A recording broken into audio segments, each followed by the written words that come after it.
بسم اللہ الرحمن الرحیم حامدا و مصلیہ اما بعد۔ پچھلے سبق میں ہم نے فاعل کی تعریف کے بارے میں پڑھا اور یہ کہ ہر فعل کے لیے فاعل کا ہونا ضروری ہے، چاہے اس میں ظاہر ہو چاہے اس میں ضمیر ہو، اور پھر یہ بھی پڑھا کہ اگر فاعل اس میں ظاہر ہو تو فعل ہمیشہ واحد ہوتا ہے، اور اگر فاعل اس میں ضمیر ہو تو فعل اسی کے مطابق آتا ہے۔ فاعل واحد ہو تو فعل واحد، فاعل تثنیہ ہو تو فعل تثنیہ، فاعل جمع ہو تو فعل جمع۔ اس عبارت میں جو ابھی ہم پڑھنے لگے ہیں، صاحب ہدایت الناب نے 3 چیزوں کا بیان کیا ہے: فاعل مؤنث حقیقی ہو، فاعل مؤنث غیر حقیقی ہو، فاعل جمع مکسر ہو۔ پھر کیا احکام ہوں گے فعل کے، تو تفصیل دیکھتے ہیں۔ وَإِنْ كَانَ الْفَاعِلُ مُؤَنَّثًا حَقِيقِيًّا وَهُوَ ما بِأَزَائِهِ ذَكَرٌ مِنَ الْحَيَوَانِ أُنِّثَ الْفِعْلُ أَبَدًا إِن لَّمْ تَفْصِلْ بَيْنَ الْفِعْلِ وَالْفَاعِلِ نَحْوُ قَامَتْ هِندٌ وَإِنْ فَصَلْتَ فَلَكَ الْخِيَارُ فِي التَّذْكِيرِ وَالتَّأْنِيثِ نَحْوُ ضَرَبَ الْيَوْمَ هِندٌ وَإِنْ شِئْتَ قُلْتَ ضَرَبَتِ الْيَوْمَ هِندٌ۔ اگر فاعل مؤنث حقیقی ہو، اور مؤنث حقیقی ہے کیا، اس کی تعریف بھی کی۔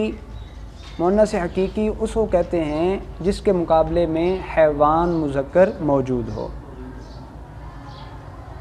تو اس میں 2 صورتیں بیان کیں: فعل اور فاعل کے درمیان فاصلہ ہوگا یا نہیں ہوگا۔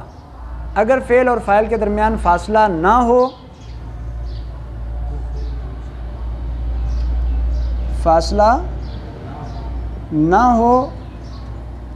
فعل مؤنث ہی ہوگا، اور دوسری صورت فاصلہ ہو تو فعل مذکر اور مؤنث دونوں طرح آ سکتا ہے۔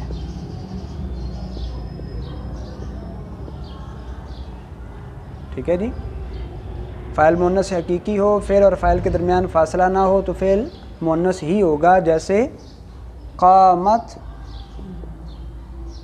ہندن۔ یہاں دیکھیں، فاعل اور فعل کے درمیان کوئی فاصلہ نہیں ہے، فاعل مؤنث حقیقی ہے تو فعل ہمیشہ مؤنث۔ فاصلہ ہو ضرب الیوم ہندن، اور اس کو ہم یوں بھی پڑھ سکتے ہیں ضربت الیوم۔ ٹھیک ہے جی، کیونکہ الیوم کا دونوں میں فاصلہ آ گیا۔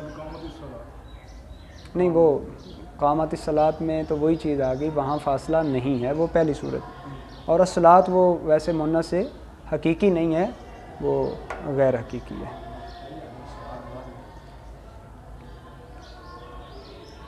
اچھا جی، وَكَذَلِكَ فِي الْمُؤَنَّثِ الْغَيْرِ الْحَقِيقِيِّ نحو طلعت الشمس وإن شئت قلت طلع الشمس هذا إذا كان الفعل مسندا إلى المظهر وإن كان مسندا إلى المضمر أنث أبدا نحو الشمس طلعت۔ مؤنث غیر حقیقی میں 2 صورتیں ہیں۔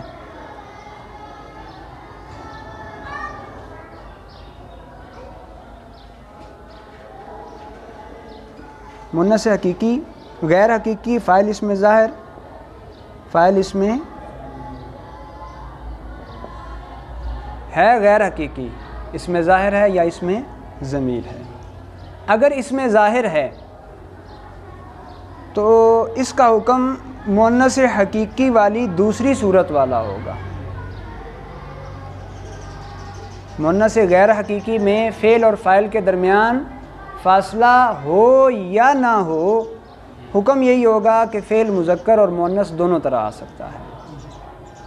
ٹھیک ہے جی، اس کو یوں بھی پڑھ سکتے ہیں طلعت الشمس اور طلع الشمس، دونوں طرح پڑھ سکتے ہیں۔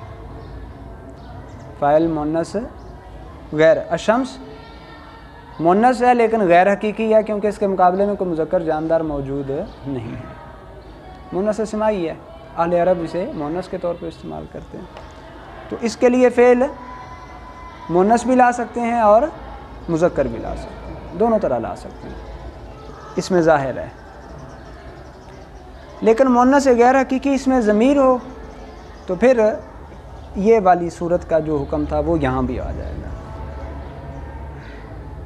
وہ کیا ہوگا؟ الشمس طلعت، فعل ہمیشہ مؤنث ہی ہوگا. اب مذکر کا اختیار ختم ہو جائے گا. بات واضح ہو گئی؟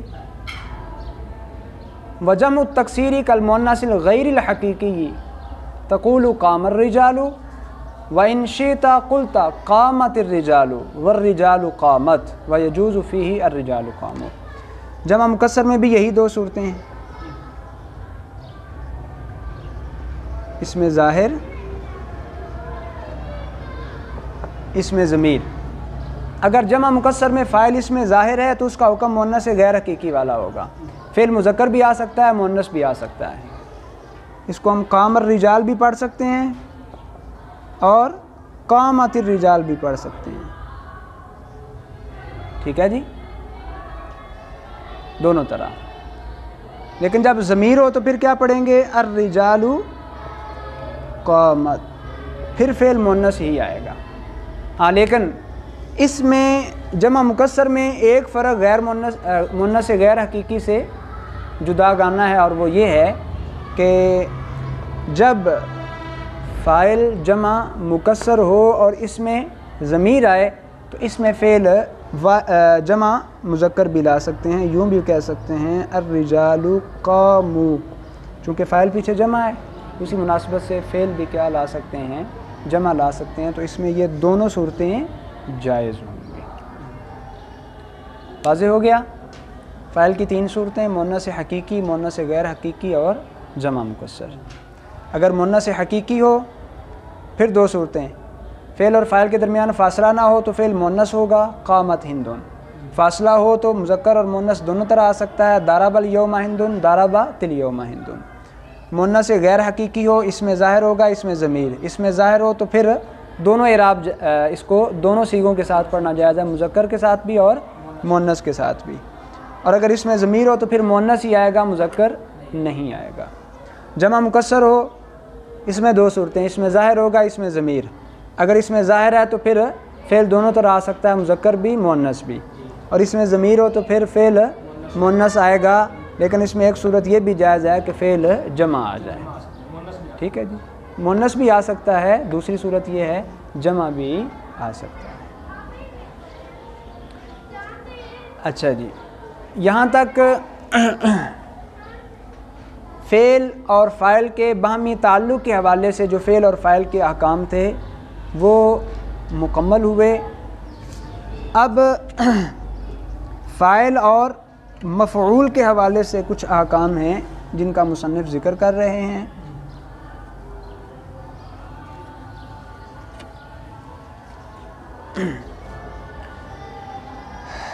اور وہ یہ ہیں: وَيَجِبُ تَقْدِيمُ الْفَاعِلِ عَلَى الْمَفْعُولِ إِذَا كَانَ مَكْسُورَيْنِ وَخِفْتَ اللَّبْسَ نَحْوُ ضَرَبَ مُوسَى عِيسَى.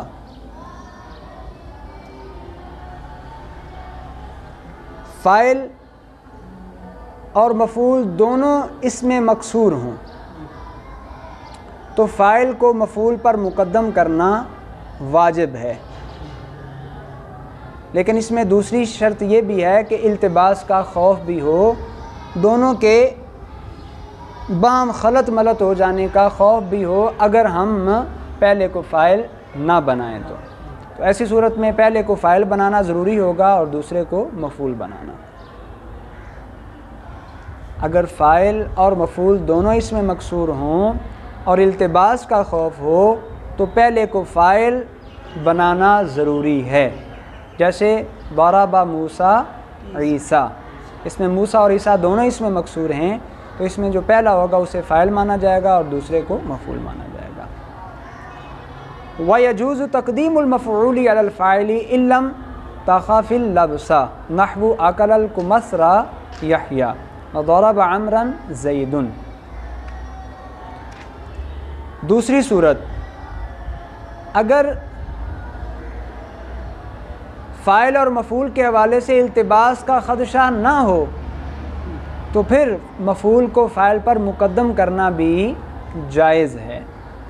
جیسے یہ مثال ہے اکل الکمثرا یحییٰ، اب یہ تو یقینی بات ہے کمسرا امرود کو کہتے ہیں، تو یہ تو فاعل نہیں بن سکتا۔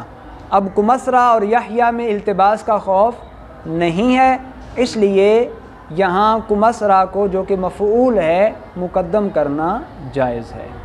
اس طرح دوسری مثال ہے ضرب عمرا زید، اس میں بھی عمرا اور زید میں کسی قسم کا التباس کا خدشہ نہیں ہے، تو عمرا جو کہ مفعول ہے اس کو فاعل پر مقدم کرنا جائز ہے۔ وَيَجُوزُ حَذْفُ الْفِعْلِ حَيْثُ كَانَتْ قَرِينَةٌ نَحْوُ زَيْدٌ فِي جَوَابِ مَنْ قَالَ مَنْ ضَرَبَ۔ آگے مصنف جو ہیں فعل کی حذف کے حوالے سے ایک حکم بیان کر رہے ہیں کہ جہاں کسی کلام کے اندر فعل کی حذف کرنے پر کوئی قرینہ موجود ہو وہاں فعل کو حذف کرنا جائز ہے۔ قرینہ کا مطلب یہ ہوتا ہے ایسا امر جو مطلوب اور مقصود کی طرف اشارہ کر دے۔